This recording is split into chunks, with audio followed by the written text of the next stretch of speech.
안녕하십니까. 순천대학교 미래융합대학에서 실시하고 있는 부동산 특강 나의 삶 우리 부동산이라는 그 주제로 오늘은 제7강 부동산 경매의 진수 권리분석과 명도기법 이런 제목으로 여러분들하고 같이 학습을 진행하시도록 하겠습니다. 경매 그러면 자주 들어보신 분도 계시고 또 실제 경매 법정에 가셔서 경매를 직접 입찰하신 분들도 계시라고 봅니다. 그리고 또 어떤 분들은 아예 부동산 경매에 대해서 전혀 처음 접해보신 분도 다수 계실 걸로 생각이 듭니다. 그러나 우리가 일반 매매 이것 말고도 부동산 경매라는 굉장히 큰 부동산 시장이 있다는 것, 그리고 또 이 부동산 경매의 시장이 실제 우리 생활에 매우 가까이 와 있다는 것, 아주 간단히 말씀드리면 누군가가 빚을 갚지 못하면 여러 가지의 권리 수단을 통하여 빚을 받으려 하는데 전국적으로는 경매라는 수단을 통해서 빚을 받게 됩니다. 뭐 국가가 세금을 못 받아도 역시 경매 또는 공매 이런 그 절차를 통해서 역시 세금을 확보하게 됩니다.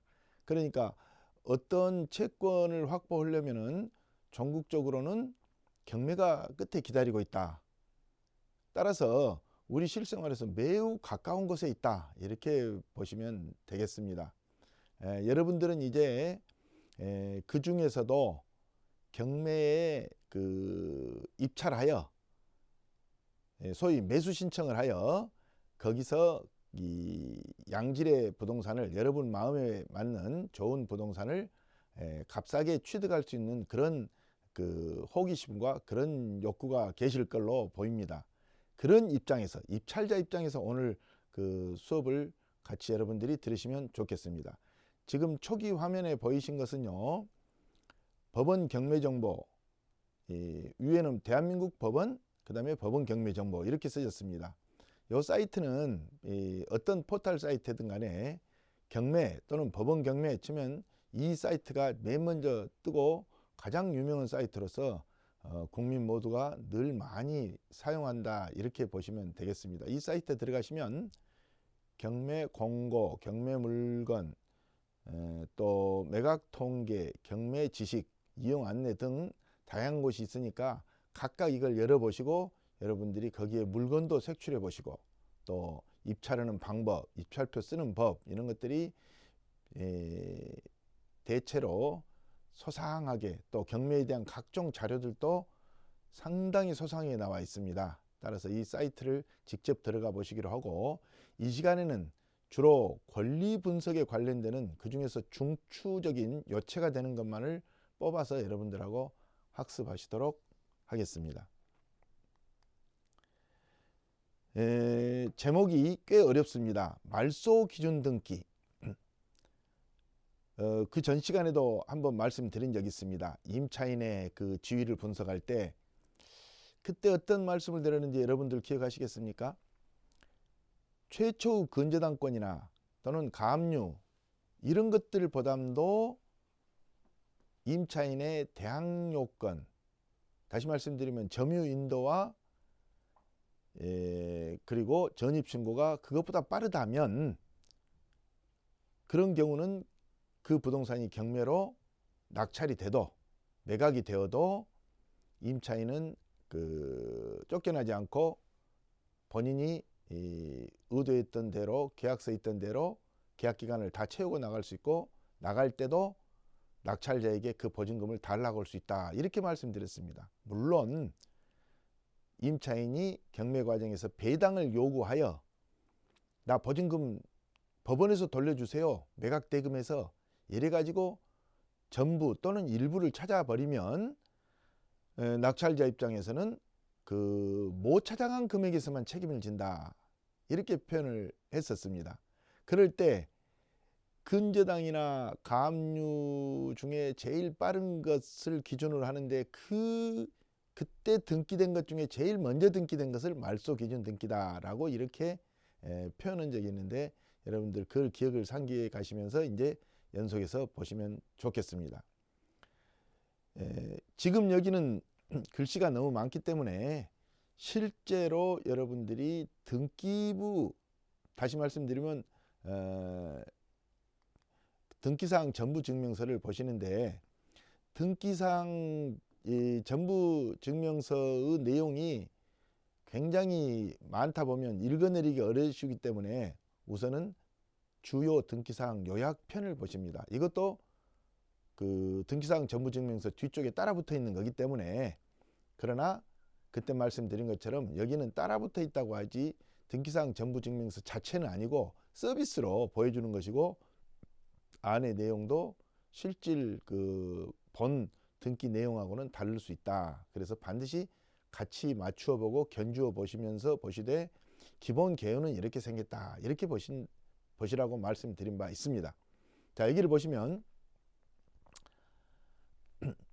2005년도에 접수된 소유권 이전 청구권 가등기라는 게 있습니다. 이 내용은 이 시간에 다 미리 다 설명을 드릴 수 있는 내용은 못 되겠습니다만은, 그 다음에 2006년 5월 9일 가처분 등기가 돼 있고요. 그리고 아까 제가 말씀드렸던 가압류가 보이지 않습니까? 가압류가 2005년 4월 13일에 가압류가 하나 있습니다. 그 다음에 또 2006년도에도 또 가압류가 있고 또 압류가 있고, 압류가 뭔지 가압류가 뭔지는 우선은 차치해 두시고, 압류나 가압류 중에 가압류는 차후에 그 확정 판결 등을 받으면 번압류로 바뀌게 되는데, 이런 가압류, 압류 절차 없이 막바로 압류만 되는 경우도 있습니다. 보통 세금의 경우는 국민의 그 납세 의무 때문에 국세 고건이라 그래가지고 가압류 절차를 거치지 않고 막바로 압류를 합니다. 여러분, 가압류를 거치기가 너무 복잡하고 힘들겠다 그러면 그냥 재판 확정 판결 받아서 압류 받아도 됩니다. 세금은 그런 판결 없이 압류를 할 수 있고요. 그런 뜻입니다. 어떤 채권을 확보할 때 돈을 안 주고 버티면 압류 또는 가압류를 하는 것입니다. 근데 채권을 회피하기 위하여 부동산을 딴 데로 빼돌릴까 봐서 미리 가압류를 먼저 해두는 겁니다. 가압류는 재판 전에 서류 심사로 신속하게 그리고 비밀리에 할 수 있다. 이런 정도 알아두시고 보시면 되겠습니다. 그 다음에 강제격리 개시결정 등기가 있습니다. 강제격리 개시결정 등기는 가압류나 압류를 붙인 사람이 붙일 수도 있고요. 그냥 판결 받아서 강제격리 개시결정 등기를 할 수도 있습니다. 경매를 붙이는 것은 어찌 됐든지 그 재판 절차를 거쳐서 붙이는 것이 그 강제경매 개시결정 등기라고 합니다. 그리고 근저당권에 따라서 붙이는 경매를 임의경매 개시결정이라고 이렇게 합니다. 빚을 안 줬을 때 그 집 재산을 강제로 빼앗아서 경매 붙이는 거, 이것이 강제경매고, 근저당권은요, 돈을 빌리면서 당신들이 이 채권자 은행인데 나는 돈을 빌리면서 내 것을 빚을 갚지 않으면 요 근저당 등기에 따라서 임의적으로 경매에 붙이세요라는 것이 바로 근저당권 설정입니다. 그러니까 경매 이름도 임의경매라고 됩니다. 근데 임의경매라는 것이 뭐 아무렇게나라는 뜻이 임의경매가 아니고 근저당권자가 임의적으로 붙여라는 뜻이지, 경매는 다 강제성을 띠고 있는 것입니다. 자, 앞 페이지로 다시 돌아가서 금방 우리가 빚을 빌릴 때 또는 빚을 안 갚았을 때 붙이는 것이 바로 가압류하고 근저당권 설정 등기, 경매 개시 결정 등기입니다. 가처분 등기나 소유권 이전 청구권 가등기 이런 것들은요, 빚을 갚지 않았다고 해서 생긴 것이 아닙니다. 임차권 등기, 전세권 등기, 돈을 빌려줬거나 돈을 안 갚았다고 하는 등기가 아니지 않습니까? 이처럼 돈을 빌려줬거나 또는 돈을 갚지 않았을 때 하는 등기 중에 가압류, 근저당권 설정 등기가 있는데, 이것 중에 제일 먼저 된 등기, 이게 바로 말소 개념 등기다, 그 말씀입니다. 그렇다면 제일 먼저 된 가압류인 2005일자 4월 13일 가압류하고, 그 다음 페이지에 보시는 2020년 4월 22일자 근저당권 설정 등기 중에 어떤 게 빠릅니까? 자, 앞에 다시 돌아가서 보시면 2005년 4월 13일, 바로 이 날짜가 말소 개념 등기입니다. 그리고 이제 여기서 중요한 게 나옵니다. 빚을 받기 위하여 실행된 등기, 즉 가압류나 압류, 강제경매 개시결정 등기하고, 그 다음에 을구에 있는 근저당권 설정 등기. 아까 채권을 확보하기 위해 생긴 거다 그랬지 않습니까? 아주 간단히 말씀드리면 돈 받을 권리입니다. 이것들은 경매가 실행돼서 소위 낙찰, 경매로 매각이 되면 전부 다 닦이게 됩니다. 우리 일반 매매에서는요, 이게 다 살아있어서 매수인이 사게 되면 가압류도 주렁주렁 거쳐 있어서 이거 안 갚으면 경매로 나갑니다. 근저당도 안 갚으면 경매로 나갑니다. 근데 매각이 돼서 경매로 매각이 돼버리면 실질 낙찰자는 이거 하나도 안 갚아도 됩니다. 저절로 싹 닦아버립니다. 물론 촉탁 등기를 통해서 닦지만 직권 말소 형식으로 싹 닦아버립니다. 그러니까 가압류, 압류 이런 거 돈 하나도 안 갚아도 돼요, 낙찰자. 그런데 최초의 돈 받을 권리인 가압류 2005년 4월 13일보다 먼저 실행된 다른 등기들, 소위 우리 여기로 보시면 요약본에 보시면 소유권 이전 청구권 가등기하고 가처분, 요것은 낙찰자가 인수하고 살아남은 등기로서 대항력을 서슬퍼렇게 유지하고 있다, 그 말씀입니다. 그러고 보니까 경매는 매우 독특한 권리관계를 갖고 있군요.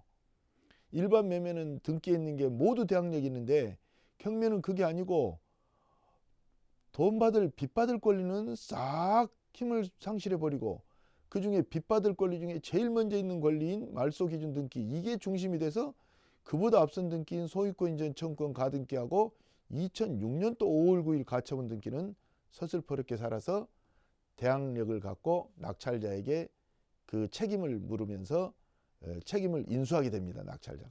여러분 지금 입찰자 아닙니까? 근데 여러분이 2020년 4월 13일 가처분은 어떻습니까? 이것은 직권 말소 대상입니다. 왜? 말소 기준 등기보다 후순위이므로.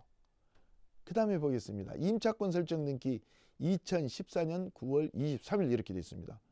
이게 말소 기준 등기가 몇 년도입니까? 아까 왔다 갔다 보십니다만은 2005년 4월 13일 아닙니까? 자, 기억해 두십시오.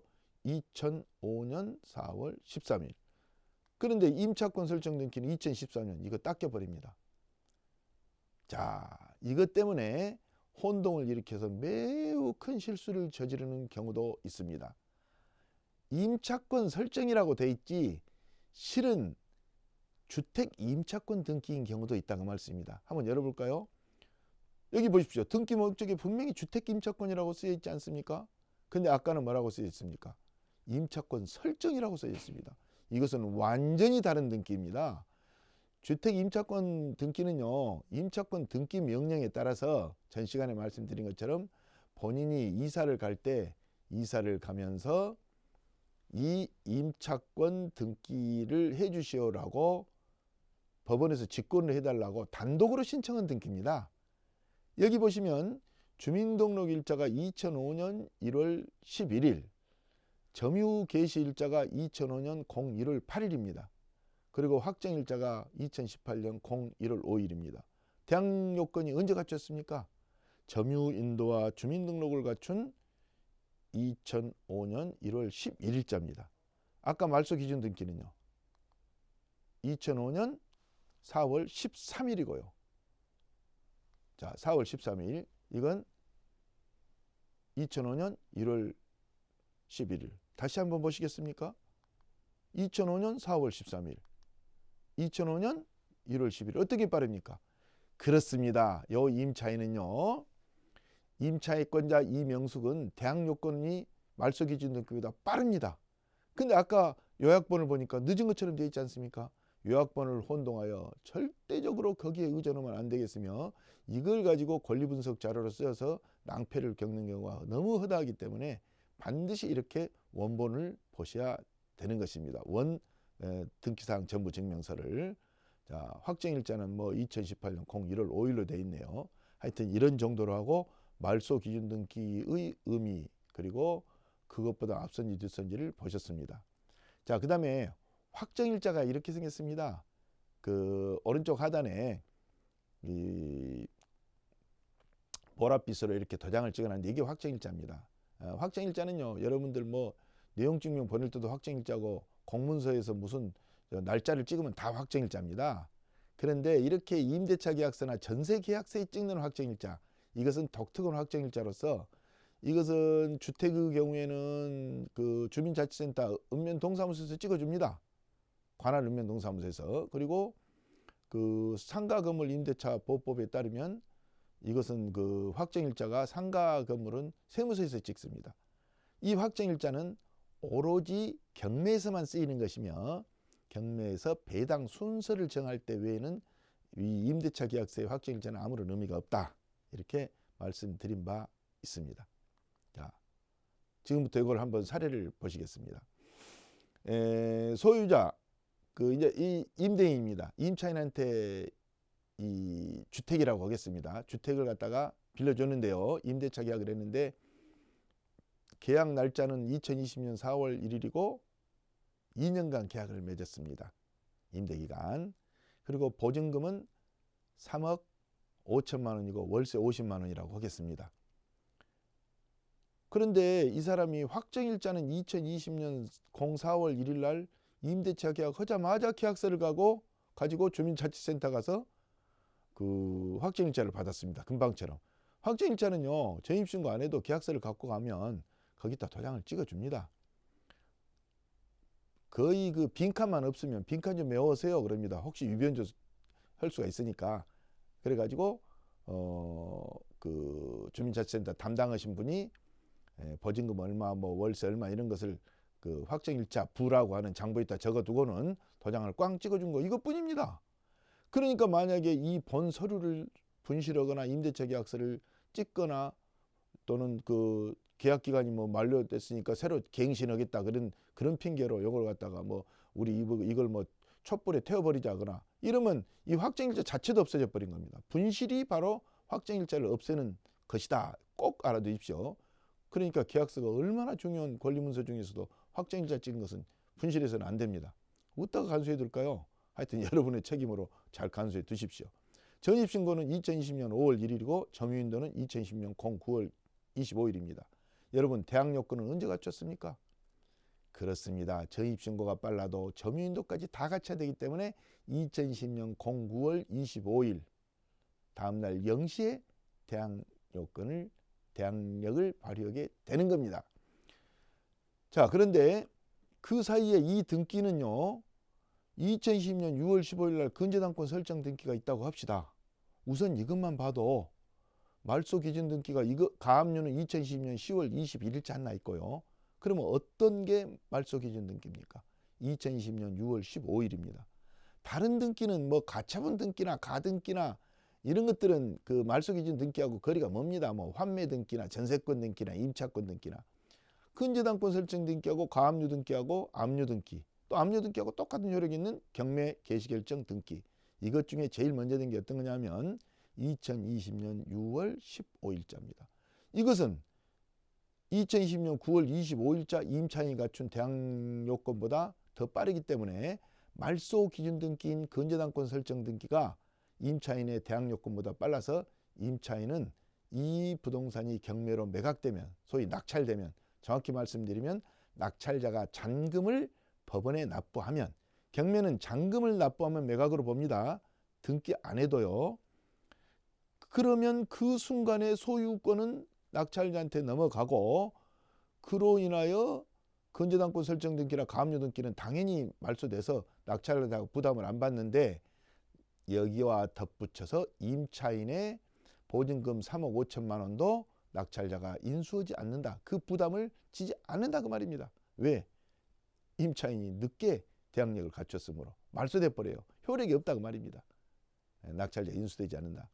자, 그러면 배당은 이제 임차인 입장에서는 그래도 보증금이라도 쫓겨나더라도 보증금이라도 받아야 쓰겠는데 그러면 배당 요구를 합니다. 배당 요구 아니하면 임차인은 돈을 주지 않아요. 근저당권자나 가압류권자는 배당 요구하지 않아도 등기부에가 써져 있기 때문에 당연 배당을 해주는데 이것은 등기는 안 하고 그냥 전입신고 점유인도만 한 겁니다. 계약서를 누가 받겠습니까? 법원에다가 알려줘서 배당 요구해라고 해야 법원에서 주걱주걱 챙겨서 주는 것이지 누가 당사자끼리 써놓은 서류가 어디서 봤습니까? 등기부에 써진 게 아니기 때문에 따라서 이것은 배당 요구를 해야 되는데 배당 요구를 했습니다. 배당 요구 종기일까지 딱 맞춰서 그 전까지 해야 됩니다. 그러면 돈을 어떤 순서로 받느냐? 자, 확정일자가 04월 1일인데 확정일자의 효력은 대항 요건을 갖춘 때 발생한다. 이렇게 돼 있습니다. 그러니까 대항 요건도 9월 25일자가 돼야 되네요. 그러면 근저당권 설정 등기는 6월 15일이고 확정일자의 배당 순위를 결정하는 확정일자도 2020년 9월 25일자에 받은 걸로 취급한다 그 말씀입니다. 그러면 어떤 게 먼저 배당을 받아갑니까? 그렇습니다. 근저당권자인 모 은행이 채권 최고액은 4억 5천인데 채권 신고는 4억 8천, 이자가 주렁주렁 붙어서 4억 8천까지 올라가면서 이거 달라고 했습니다. 천만에 못 줍니다. 등기에 나와 있는 4억 5천까지만 먼저 줍니다. 낙찰은 얼마에 됐을까요? 우리가 가정하여 6억 5천만 원에 낙찰됐다고 합시다. 그러면 이 6억 5천만 원을 배당받을 때 제일 먼저 근저당권 설정 등기의 은행이 4억 5천만 원을 받아가고요. 나머지 2억을 확정일자가 2020년 9월 25일자 된 것으로 보고 임차인이 받아갑니다. 가압류권자는 그 뒤니까 이제 돈이 딸랑 떨어져서 받도 못하지요. 그러면 결국은 임차인은 1억 5천은 3억 5천 보증금에서 2억은 받고 1억 5천은 미처 못 받지 않습니까? 이것은 못 받고 마는 겁니다. 임차인 꽝 큰일 났죠. 그렇죠.